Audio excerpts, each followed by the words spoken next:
I'm Louise Michelle Bomber and I'm a specialist therapist, teacher and a published author, and I'm here on the sofa with my dog Maisie, who turned 5 on Saturday. I'm here every Wednesday at 10:30 to support adoptive parents, foster carers and kinship carers through this extraordinary season. And all I'm going to be doing is just thinking about our regulation needs and our relationship needs, our need for connection. Because these two, ours in particular, are going to really set us up for being able to get through this season and to get through it well. We want to live life well so that we come out the other end so strong as a family.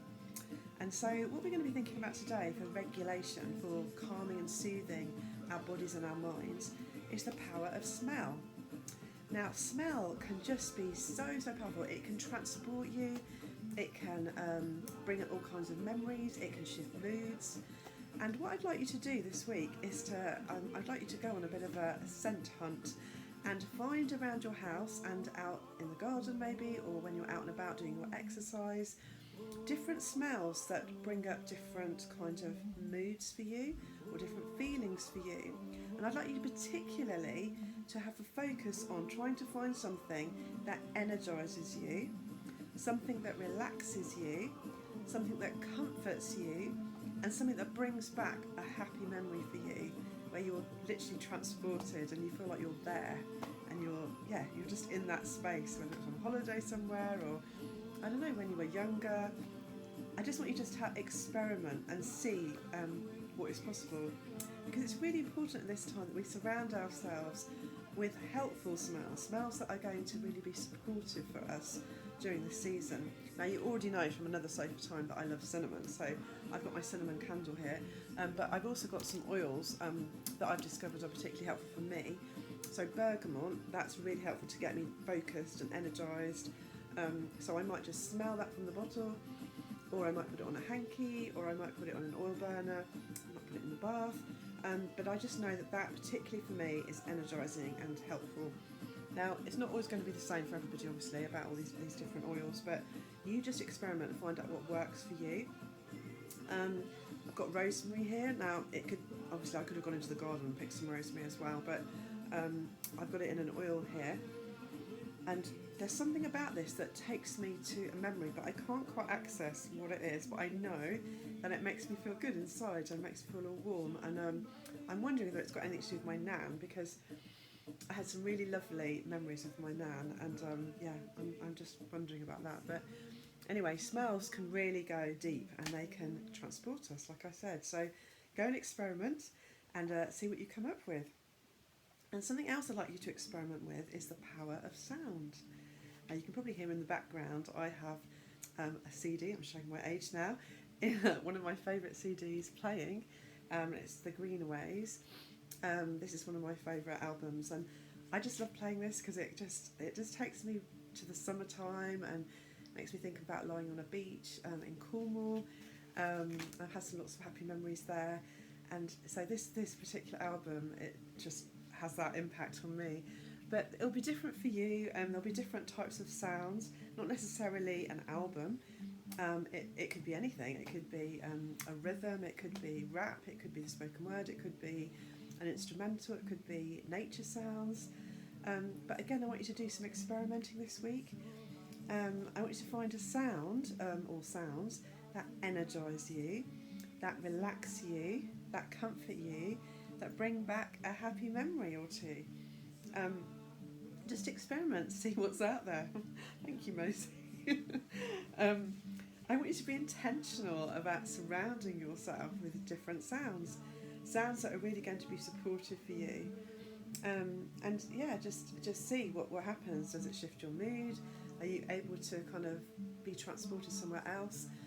It's just helpful, again, to use all these different types of tools.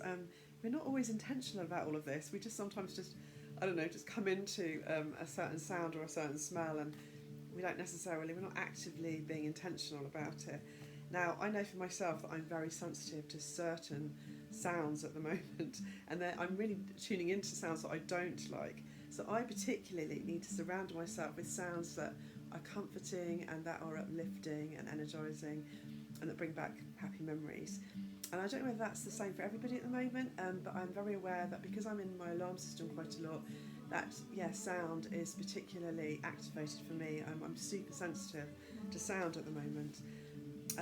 But anyway, even if you're not that sensitive to it at the moment, I think it'd be really good to have this that you can just tap into at any point, because we all go up and down, and there's all different kinds of moods and atmospheres in our homes right now. It's getting more tricky, isn't it, now that we're kind of 6 weeks in. So we need to be able to switch the atmosphere, switch the mood, and I really do think that sound is a good way to go. So give it a go, see what you think. Anyway, relationships, connection, how are they going at the moment? Are you still kind of like together, or have there been some conflicts? Yeah, it's getting tricky, like I said, as time goes on and children start to realise more about the fact they're not going back to school just yet, not seeing their friends just yet, and all of that, it can just make us impatient, irritable. We're all kind of like living on top of each other as well, so the pressures are building up. So it's really important that we press the pause button and are intentional about trying to create some fun, trying to create some shared time together as a whole family, and really focusing in on kind of being intentional about our connections with one another. At this time, our independence is being fiercely contested, because we're realising the power of relationship as well, for better or for worse. And there's a really good quote that I came across by Gabor Mate in an article just last month, and he writes this: "We have never been so alone together, nor so together whilst being vulnerably alone." That kind of sums a lot up, doesn't it? Anyway, what I thought was we could do this week would be to think about what we've got around our houses and see if we could come up with a piece of music together as a family. Now, it's up to you whether you want to put together an instrumental using pots and pans, shaking pasta or whatever you want to do, or whether you want to like copy a song that's a favourite in your family, or whether you want to create your own song. Now, go on, push the boat out. You could maybe write something yourselves. Or you could do some spoken word, for example, and get a rhythm going. But together, I want you to come up with something as a family that you could call your own. And I want you to give it a name. It could be team and your family name. And I would like you to go the extra mile and actually record this, because it's really important for our children, particularly our children, that we capture these moments, that we actually have something to look back on and to kind of capture the times when we are together, when we are connected, when we're doing well as a family, even if it's just a moment here and a moment there at the moment, because we're all kind of getting on top of one another, but just to capture that moment when we are actually really together. So I'd really encourage you just to WhatsApp it, or just get it recorded so that you can play it every now and then, and just remind yourselves of what family connection looks like. Hold on to the good stuff. Our children find that quite hard, to hold on to the good stuff, don't they, sometimes? Selective memory.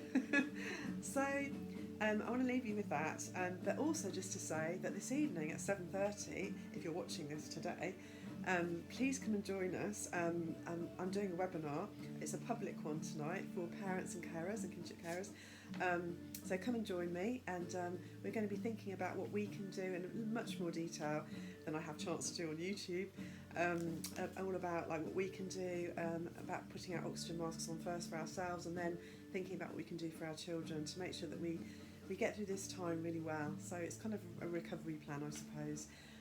So come and join me. Just go onto Eventbrite and find that and see if there's any tickets left. Hopefully there'll be one or two, just for some of you who might want to come on at the last minute. But anyway, I will see you later tonight if you're going to join me. Take care, stay strong, stay safe, and I will see you next week. Bye for now.